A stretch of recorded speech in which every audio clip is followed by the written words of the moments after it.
I don't want to be just some man anymore. I want to be a man of God. I want to follow what God's telling me. I was around 16 years old, went to ABK with Kyle, and it was just the first time I ever went. Didn't know what I was getting myself involved in. Just Kyle kept telling me, let's go to ABK, let's go to ABK. He told me all about how fun it was, so decided to go. Didn't know what I was doing, didn't think it would be that fun. So went there, drove in the big green gates, and it just hit me, dawned on me, I was like, wow, this is gonna be an awesome camp.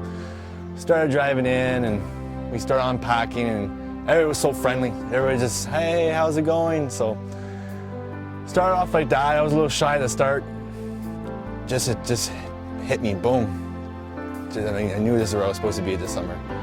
It was the greatest time of the summer I ever had. And then when I come, I'm gonna be going again for sure. I'm going again. It was my early years of being a Christian, so started going there and I seen everybody, the difference between other people and how much a Christian, it changes people and how much I looked at them like, geez, I just want to be like them. I was just craving it and this camp was really, it changed my life, my perspective of seeing life and just how much fun we could have without technology for a week and how much fun we could have with each other without playing games, video games and all that stuff and be friends. And I had the spiritual aspect is just, it was awesome. God has really shown me a lot through that camp and I really consider everybody to go there.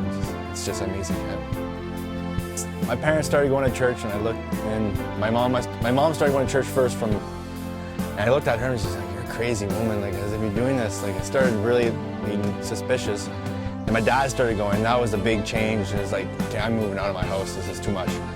I thought my parents were going totally insane.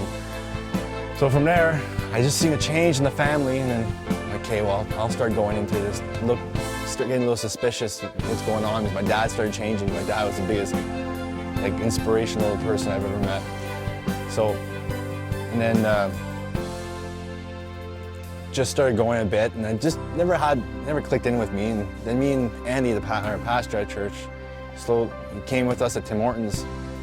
And we started talking about all the God stuff, and I just kept rolling my eyes. Like, this is a joke. And what hit me, the instinct this hit me, it's the time I found out that there was actually a God out here. It was, everything got black around the room, and it was just Annie's face was glowing, and he was smiling. And it said there was an angel smiling in the background of the song.